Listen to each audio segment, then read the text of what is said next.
I used to believe that marriage meant trust, that love could survive through sickness and struggle.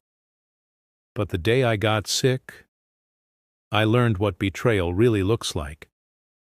My name is Daniel Carter. I'm 36, a construction manager from Seattle. Before everything fell apart, I had what most people would call a simple, happy life, a loving wife, Emily, a small house we built together, and a savings account we'd been growing for years, dreaming of starting our own business. Emily used to say, "This money is our future, Danny, our family's safety net." I believed her with every part of me. Every morning she'd pack my lunch, kiss my cheek and say, "Don't work too hard." Back then, those little moments meant everything. I never realized how easily love could turn into a mask. It started with fatigue, just endless exhaustion. I brushed it off as work stress until the day I collapsed on site. The diagnosis came fast, a severe autoimmune condition. It wasn't deadly, but it forced me to stop working for months. Suddenly, I went from being the provider to being the burden. Emily took over the finances. She said, "Don't worry about money, Danny. I'll handle it until you get better." And I trusted her, completely. At first she was by my side. She'd bring me soup, remind me to take my meds, and tell me not to worry. But as weeks turned into months, something in her changed. She became distant, cold. Calls from her friends turned into whispers behind closed doors. And every time I asked how our savings were holding up, she'd say, "We're fine. Just focus on healing." But her tone didn't sound like reassurance anymore. It sounded like control. One night, I woke up around 2 a.m. and noticed her phone lighting up. She was asleep, but the message preview said, "Transfer confirmed, he has no clue." My heart dropped. At first, I told myself it had to be work-related or something innocent. But deep down, something cracked inside me that night. Over the next few days, I started watching, listening. Her laptop was always open but quickly shut when I walked in. Her tone softened on phone calls, the kind of softness you don't use with friends. When I asked if something was wrong, she smiled and said, "You're imagining things again. You need rest." But I couldn't rest anymore. I needed answers. 2 weeks later, I had a doctor's appointment. Emily promised to pick me up. She never showed. After waiting an hour, I called a cab and went home. When I opened the door, I found her sitting at the dining table, surrounded by papers, bank statements, investment documents. Her eyes widened when she saw me. She tried to hide the papers, but I was faster. And there it was, every last cent from our joint savings, gone. Transferred into accounts I'd never seen before. When I confronted her, she didn't deny it. She just looked at me and said coldly, "You were too sick to handle money, Danny. I had to do what's best for me." That sentence shattered something inside me. Not because of the money, but because I realized I'd been living with a stranger. She packed a small bag that night and left. No explanation, no apology. Just silence and the echo of the door closing behind her. The next few weeks were a blur. Hospital visits, sleepless nights, and an empty house that felt more like a graveyard. Friends tried to help, but I pushed them away. I didn't want pity. I wanted answers. How could someone I loved that deeply look me in the eye and lie so easily? How long had she been planning it? Every time I looked at her empty chair, I remembered her words. Our future, our safety net. And now she'd taken it all. My trust, my money, my peace.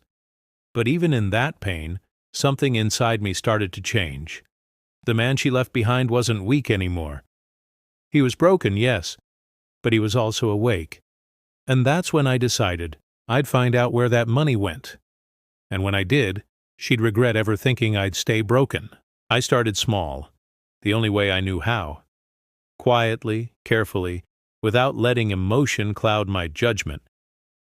I began by checking our old emails, shared bank notifications, and credit card statements.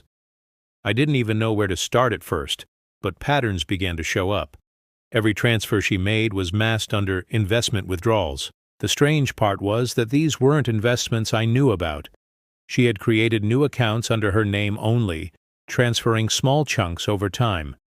5,000 here, 10,000 there, always just below the threshold that would trigger a joint notification. She'd been planning this for months, maybe longer. I remember sitting at the kitchen table, the same place where I once had dinner with her, holding those printouts. My hands were shaking, not from anger, but from disbelief. She hadn't just taken the money, she had built a new financial life, without me. That night I barely slept. I just stared at the ceiling, thinking, what else was she hiding? The next morning, I called the bank pretending to be asking about missing statements. I used every polite tone I could muster.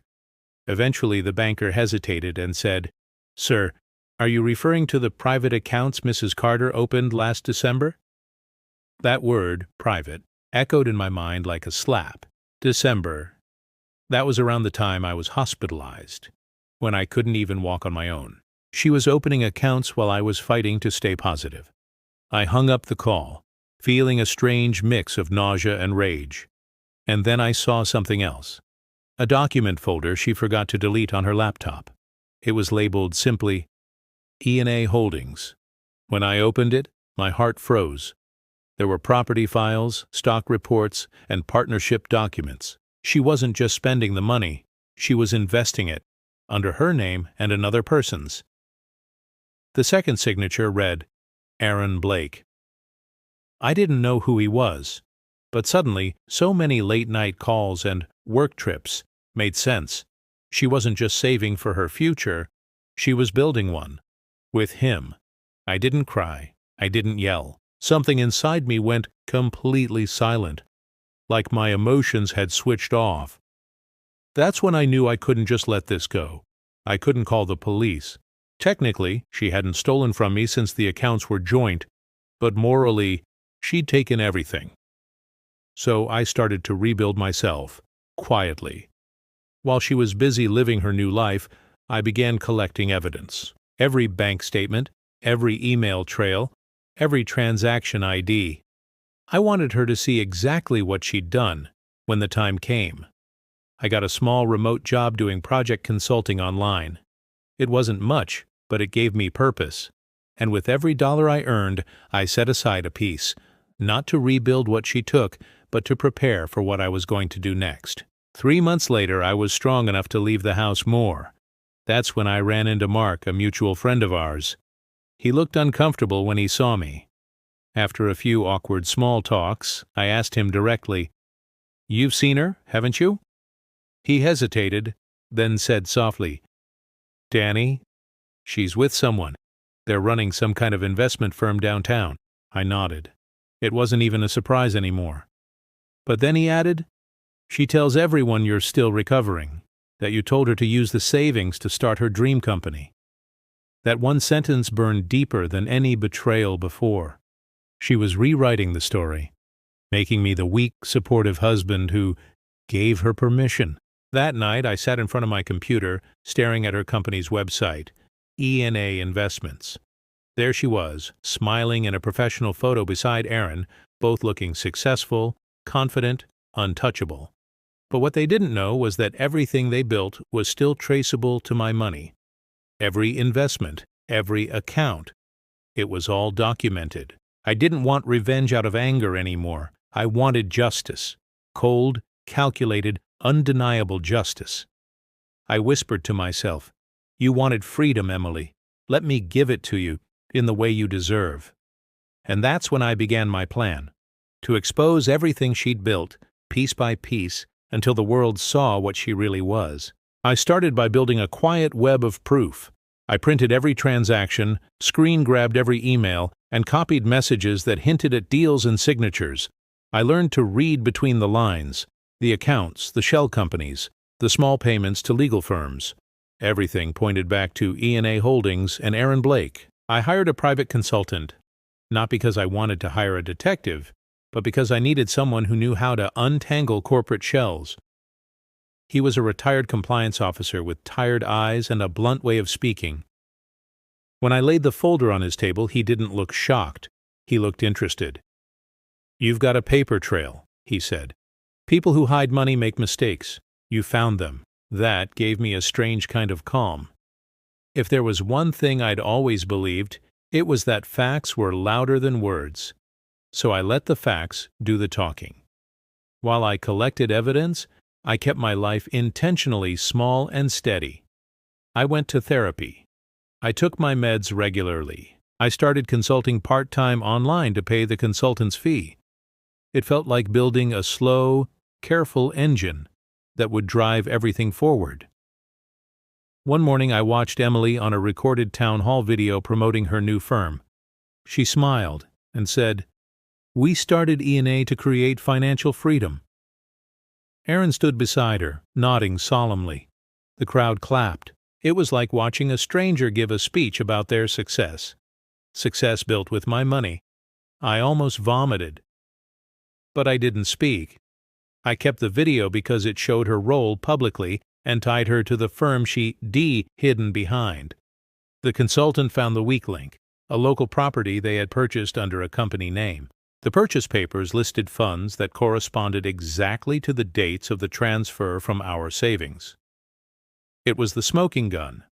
He told me we could take this to a lawyer and file a civil suit to recover the money, or we could expose them publicly and force a criminal probe. I listened carefully, feeling the weight of choice. If I went public too early, she could move the assets. If I moved too slowly, she could bury the trail deeper. I chose both. I found a lawyer who specialized in marital asset disputes and white-collar recovery. She was direct and precise. "We'll file a freeze on those accounts and subpoena the records," she said. "We all need to show the transfers were from joint funds and were unauthorized for her personal gain." She explained the legal steps like map points on a foggy night. For the first time in months, I saw a path that felt right. Not vengeful, practical. Filing the lawsuit was surreal. Emily's attorney called, shocked that I'd moved so quickly. Aaron's name surfaced. They tried to spin it, that the transfers were investments agreed upon, that I had consented during my illness. I had to fight that narrative with the documents, the dates, the messages where she lied about transfers, and the bank teller notes that said, "private account opened." It was relentless. Every time they sent a letter, I responded with another ledger, another record, another piece of truth. But the law moves in steps, and steps are slow. While the freeze requests were processed, I decided to take the story public in a way that wouldn't risk the case, factual, documentary style, not sensational. I contacted a local reporter who had covered small business fraud. I gave him copies of the documents and a clear timeline. He agreed to look into it. I wasn't ready for a headline. I wanted witnesses. When the article ran, names were mentioned, but it stuck to the facts. Transfers from joint accounts into private holdings, a newly registered investment firm, and an ongoing civil suit. The community reaction was immediate. A few former clients of E&A surfaced with similar stories, promises of returns that never materialized, small investors complaining of bad deals. The probe widened. Emily called. For the first time since she left, her voice shook. "Danny, you don't understand," she started. I listened. I didn't yell. I didn't beg. I let her try to explain away what was documented in ink and pixels. She accused me of trying to ruin her. I told her simply, "You left me sick and took our future. I'm not trying to ruin you. I want what's right." Her silence after that was not about remorse. It was calculation. She hired a high-powered attorney and pushed back hard. But the freeze remained in place. Aaron's name was flagged on business filings. The small investor complaints turned into a regulator's inquiry. The victory didn't feel clean. It felt complicated. People I thought I could trust asked uncomfortable questions. Friends took sides. Some whispered that I was using my illness for sympathy. Others quietly helped, bringing food, offering rides, sitting with me when anger and fear bubbled up. Those were the real moments that kept me steady. Weeks turned into months. Deposits were traced, some assets were frozen, and an offer came from Emily Autz's lawyer. A settlement that would return a portion of the money if I agreed to drop public accusations. It wasn't full justice, it wasn't even close, but it was a way to put a number back into my pocket and a chance to move forward. I sat with the settlement papers for one long night and thought about all I had lost and what I still had to gain. Dignity, health, the truth. I signed. Not because I forgave, but because I chose a life that would no longer be defined by what she took. I took the settlement, paid off debts that had built under the pressure, and set the rest aside. The regulators continued their work, and the civil case kept moving. The public heat made it hard for E&A to operate. Aaron quietly resigned. Emily faded from the public spotlight, unable to maintain both the lie and the life. The story ended in part the way I had planned, with exposure and partial recovery. But the deeper ending was quieter. I began building a life that wasn't about revenge. I opened a small consulting practice, met new people cautiously, and learned that trust had to be earned again, not freely given. Months passed before the world started feeling normal again. The silence in my house no longer felt heavy. It felt peaceful. For the first time in years, I could wake up without feeling that dull ache in my chest. No more checking my phone, waiting for an apology that would never come. No more scanning the news to see what she was doing. I was finally learning to breathe again. The case was technically still open, but I'd already gotten what I truly wanted. Truth. Everyone knew what had happened now. Her perfect image had cracked. People started to see her for who she was. E&A Holdings slowly crumbled under the weight of legal pressure. Their investors pulled out one by one. Aaron disappeared completely, selling his shares and moving out of the city. Emily, though, she stayed. Or maybe she just had nowhere else to go. I heard from a mutual friend that she tried starting another company under a different name, but the story followed her everywhere. The internet never forgets, especially when greed is exposed. One evening, I got an email. It was from her. The subject line just said, "Please read." I hesitated before opening it. Inside, her message was short, almost lifeless. "I know you'll never forgive me. I don't expect you to. I just wanted you to know that I lost everything too. I thought I was being smart, but I was wrong. I ruined everything we built. I'm sorry." For a long moment, I just stared at those words. There was a time when I would have given anything to hear that apology, but now, it didn't mean much. The damage was too deep, and the person I used to love felt like a ghost from another lifetime. I didn't reply. I didn't delete it either. I just archived it, like evidence of closure. That night I sat on my porch, watching the rain fall, thinking about everything that had happened. How one person's greed could destroy years of love. How trust, once broken, never returns the same. But there was something else too. Strength. The kind of strength you don't get from winning or revenge. The kind you earn after losing everything and still standing up again. People often think revenge means destruction. For me, it wasn't about that anymore. My revenge was living free of her, rebuilding my life with integrity, with quiet peace, knowing that she had to wake up every day and face the world she built from lies. That was punishment enough. A few months later, my lawyer called to tell me the final settlement was approved. The assets were redistributed. The case officially closed. I thanked her, hung up, and sat in silence for a long time. It was over. Completely. I sold the old house, the one Emily and I had built together, and moved to a small coastal town 2 hours away. Nothing fancy, just a place where the sound of the sea drowned out the noise of memory. I started volunteering part-time at a local rebuilding charity, helping people who had lost their homes. It felt fitting, fixing what was broken, just like I had to fix myself. One afternoon, as I was repairing a damaged roof, a volunteer beside me asked why I looked so focused. I smiled and said, "Because I know what it feels like when your foundation cracks." He laughed lightly, not realizing the weight of my words. And that was fine. I didn't need anyone to know my past anymore. I had already written the ending myself. Years from now, maybe Emily will tell her own version of the story. Maybe she'll say I overreacted. Maybe she'll paint herself as the victim. It doesn't matter. I don't need to win that narrative anymore. The truth lives quietly, and it doesn't need to shout. Sometimes, when I walk along the shore at sunset, I think about how pain changes people. Some become bitter. Some become wiser. I chose to become free. Because at the end of it all, revenge isn't about making them suffer. It's about showing them, and yourself, that you can rise after being broken. That you can rebuild without them. That peace is the loudest form of victory. And when I look back now, I realize something I never saw before. She didn't just empty our savings, she emptied herself. I lost money, time, love, but I gained clarity, and sometimes that's the only wealth worth keeping.